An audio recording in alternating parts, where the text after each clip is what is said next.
Vídeo 3 do caderno didático de armas não letais 1, continuação. Lembrando que a extensão em armas não letais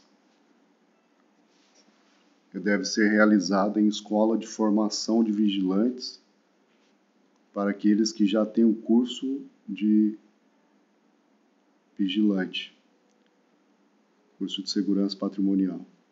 Continuando. 8.1 dolo e culpa. 8.1.1 dolo. O dolo pode ser entendido como uma conduta voluntária, estando o agente consciente da sua conduta. O resultado é o que ele quer, deseja, ou quando não o é, o agente é indiferente quanto a isso. As principais classificações para o dolo: dolo direto. O sujeito pretende atingir o resultado. Dolo eventual. O sujeito pratica um ato sem se importar se determinado resultado será ou não produzido, apesar de saber que há uma considerável possibilidade disso ocorrer. Ele assume o risco de produzir o resultado. 8.1.2 Culpa. Crime culposo é aquele que ocorre quando o agente dá causa ao resultado que era previsível por imprudência, negligência ou imperícia. Imprudência. Arriscar-se sem necessidade, sem razão. Negligência. Deixar ou esquecer de verificar certos requisitos mínimos de prudência antes de praticar uma ação. Imperícia. Falta de habilitação para o exercício de determinada atividade para a qual a pessoa deveria ser habilitada. Exemplo: pessoa que quer ter carta de habilitação, mas causa um acidente de trânsito com vítimas por não saber, na prática, dirigir. 8.2 Lesão corporal. Artigo 129. Ofender a integridade corporal ou a saúde de outrem. Pena: detenção de 3 meses a 1 ano. Lesão corporal de natureza grave. Parágrafo 1º. Se resulta. Inciso 1º. Incapacidade para as ocupações habituais por mais de 30 dias. Inciso 2º. Perigo de vida. Inciso 3º. Debilidade permanente de membro, sentido ou função. Inciso 4º. Aceleração do parto. Pena: reclusão de 1 a 5 anos. Parágrafo 2º. Se resulta. Inciso 1º. Incapacidade permanente para o trabalho. Inciso 2º. Enfermidade incurável. Inciso 3º. Perda ou inutilização do membro, sentido ou função. Inciso 4º. Deformidade permanente. Inciso 5º. Aborto. Pena: reclusão de 2 a 8 anos. Lesão corporal seguida de morte. Parágrafo 3º. Se resulta morte e as circunstâncias evidenciam que o agente não quis o resultado nem assumiu o risco de produzi-lo. Pena: reclusão de 4 a 12 anos. A descrição típica de lesão corporal abrange alternativamente a ofensa à integridade física ou a ofensa à saúde da vítima. A ofensa à integridade física abrange qualquer alteração anatômica prejudicial ao corpo humano, exemplo: cortes, luxações, queimaduras, etc. B. Ofensa à saúde.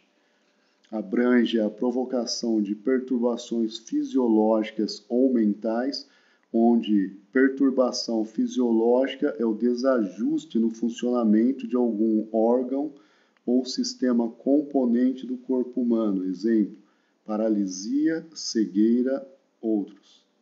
8.2.1 Meio de execução. O crime pode ser praticado por ação ou omissão. 8.3 Lesões corporais dolosas. A lesão corporal dolosa subdivide-se em A. Lesões leves, B. Lesões graves, C. Lesões gravíssimas, D. Lesões seguidas de morte. A. Lesões leves. Considera-se leve toda lesão que não for definida em lei como grave ou gravíssima. Materialidade. Deve ser provada através de exame de corpo de delito, mas para o oferecimento da denúncia basta qualquer boletim médico ou prova equivalente. Ação penal. Desde o advento da Lei nº 9.099 de 95, a ação penal passou a ser pública condicionada à representação da vítima. Nas demais formas de lesão corporal grave, gravíssima e seguida de morte, a ação penal continua sendo pública incondicionada. B. Lesões graves. A pena em todos os casos é de reclusão de 1 a 5 anos. Artigo 129, parágrafo 1º, inciso 1º. Se resulta incapacidade para as ocupações habituais por mais de 30 dias, atividade habitual é qualquer ocupação rotineira do dia a dia da vítima, como andar, trabalhar, praticar esportes, etc. Artigo 129, parágrafo 1º, inciso 2º. Se resulta perigo de vida. Perigo de vida é a possibilidade grave e imediata de morte. Deve ser um perigo efetivo, concreto, comprovado por perícia médica, onde os médicos devem especificar qual o perigo de vida sofrido pela vítima. Exemplo: houve perigo de vida decorrente de grande perda de sangue. Artigo 129, parágrafo 1º, inciso 3º. Se resulta debilidade permanente de membro, sentido ou função. Debilidade consiste na redução ou enfraquecimento da capacidade funcional. Para que caracterize esta hipótese de lesão grave, é necessário que seja permanente, ou seja, que a recuperação seja incerta, a eventual cessação incalculável. Membros, braços e pernas. Sentidos são os mecanismos sensoriais através dos quais percebemos o mundo exterior: tato, olfato, paladar, visão e audição. Função é a atividade de um órgão ou aparelho do corpo humano. Caracteriza-se, por exemplo, quando uma agressão causa alterações permanentes na função respiratória, etc. C. Lesões gravíssimas. Estão previstas no artigo 129, parágrafo 2º, cuja pena é de reclusão de 2 a 8 anos. É possível a coexistência de formas diversas de lesão grave ou várias lesões gravíssimas. Se o laudo de exame de corpo de delito apontar que a vítima sofreu determinada espécie de lesão grave e outra de lesão gravíssima, responderá o agressor apenas por lesão gravíssima. Parágrafo 2º, inciso 1º. Se resulta incapacidade permanente para o trabalho, prevalece o entendimento de que deve ser uma incapacidade genérica para o trabalho. Parágrafo 2º, inciso 2º. Se resulta enfermidade incurável, é a alteração permanente da saúde por processo patológico, a transmissão intencional de uma doença para a qual não existe cura no estado atual da medicina. Parágrafo 2º, inciso 3º. Se resulta perda ou inutilização de membro, sentido ou função.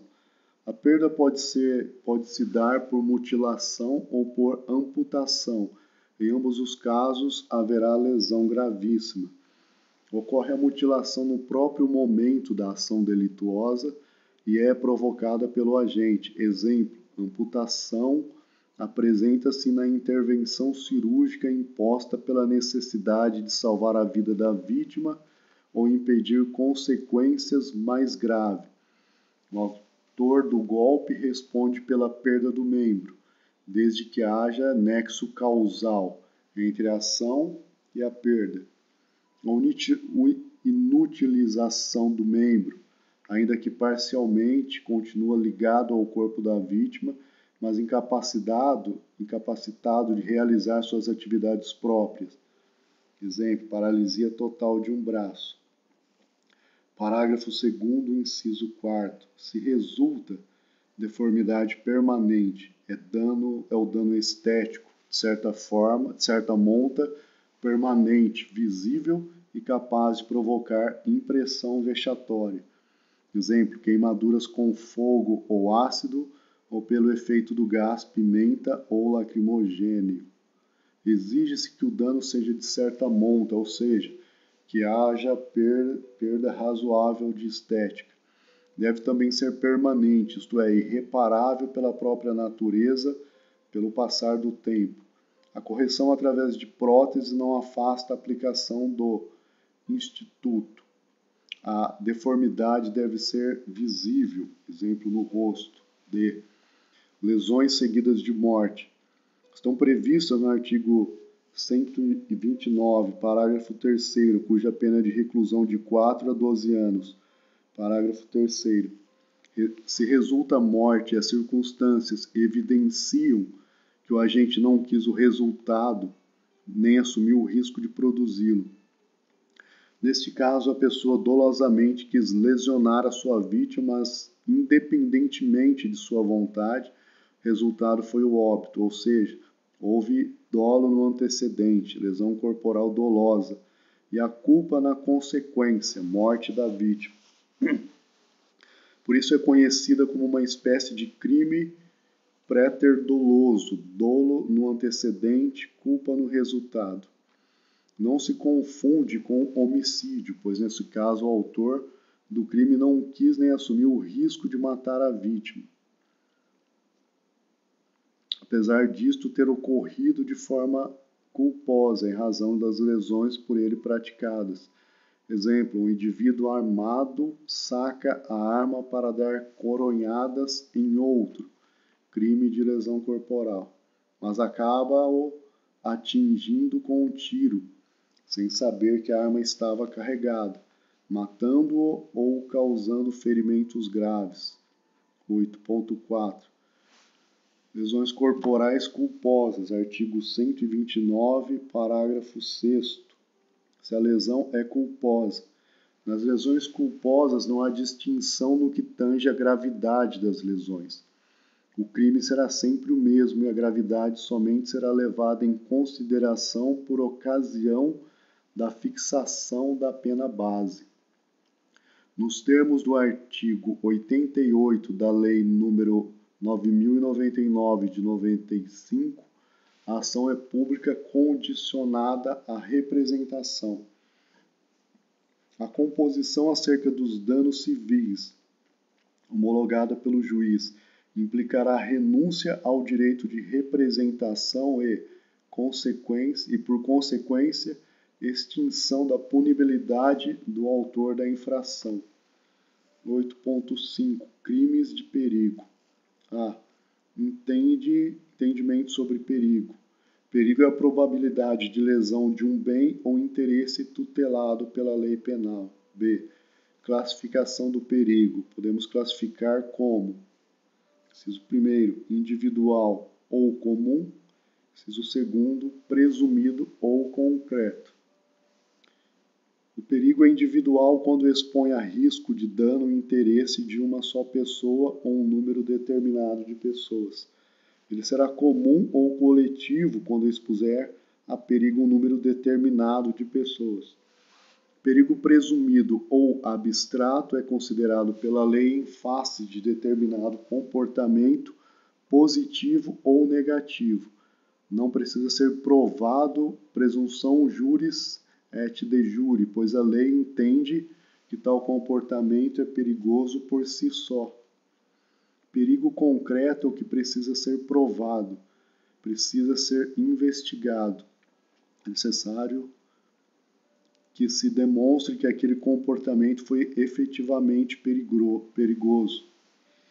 Elemento subjetivo dos crimes de perigo comum, em regra, é o dolo de perigo. O sujeito pretende causar um perigo de dano ao interesse penalmente tutelado, no caso, a incolumidade pública. Observações. Primeiro, no dolo de perigo, a vontade do agente se dirige exclusivamente a expor o interesse jurídico a um perigo de dano, ao passo que, no dolo de dano, o sujeito dirige sua vontade à realização efetiva do dano. 2. Existem crimes de perigo comum punidos também a título de culpa, além deste crime de uso de gás tóxico ou asfixiante. É o caso do incêndio culposo, artigo 250, parágrafo 2º, explosão culposa, artigo 251, parágrafo 2º, desabamento ou desmoronamento culposo, artigo 256, parágrafo único, e difusão de doença ou praga culposa, artigo 259, parágrafo único. Terceiro, a tentativa nos crimes de perigo comum é admissível. 8.5.1, artigo 252, uso de gás tóxico ou asfixiante. Expor a perigo a vida, a integridade física ou patrimônio de outrem, usando de gás tóxico ou asfixiante, pena reclusão de 1 a 4 anos e multa. Modalidade culposa, parágrafo único, se o crime é culposo, pena detenção de 3 meses a 1 ano. Trata-se de crime de perigo concreto em que é necessária a prova da exposição a perigo de vida, integridade física ou patrimônio de outras pessoas com a utilização do gás. É também crime de perigo comum, devendo se expor a risco um número indeterminado de pessoas. Uso de gás especificamente para lesionar apenas uma pessoa, sem risco a outras, não será o crime do artigo 252, mas poderá ser enquadrado como outros delitos, como lesões corporais, homicídios, etc. 8.5.2, artigo 253. Fabrico, fornecimento, aquisição, posse ou transporte de explosivos ou gás tóxico ou asfixiante. Fabricar, fornecer, adquirir, possuir ou transportar, sem licença da autoridade, substâncias ou engenho explosivo, gás tóxico ou asfixiante, ou material destinado à sua fabricação. Pena, detenção de 6 meses a 2 anos e multa. Trata-se de crime de perigo abstrato em que não há a necessidade de se provar efetivo risco a terceiros, pois a lei presume que quem fabrica, fornece, adquire e na sua posse ou transporta esse tipo de equipamento está trazendo risco aos que estão à sua volta pelo simples fato de praticar uma destas ações. Ademais, possuidor ou portador de munições químicas, categoria em que se enquadram as granadas e demais munições não letais, de uso restrito, de acordo com o Regulamento para a Fiscalização de Produtos Controlados, R105, Ministério do Exército, regulamentado pelo Decreto nº 3.665, de 20 de novembro de 2000. Poderá responder pelo artigo 16 da Lei 10.826, de 2003, Estatuto do Desarmamento, em razão do entendimento no sentido de que se parte do artigo 253, foi revogado pela nova lei. Posse ou porte legal de arma de fogo de uso restrito. Artigo 16. Possuir, deter, portar, adquirir, fornecer, receber, ter em depósito, transportar, ceder, ainda que gratuitamente, emprestar, remeter, empregar, manter sob sua guarda ou ocultar arma de fogo, acessório ou munição de uso proibido ou restrito, sem autorização e em desacordo com determinação legal ou regulamentar, pena, reclusão de 3 a 6 anos e multa. Espargidores de soluções químicas e granadas de gás, podem ser enquadradas nestes artigos. Comentário. As modalidades possuir, deter, portar e ter em depósito, guardar e ocultar constituem crime permanentemente. Eis que a ação se permanece no tempo, só cessando quando a gente for preso e o objeto for apreendido. As modalidades adquirir, fornecer, receber, transportar e ceder constituem crime instantâneo porque se consumam de imediato.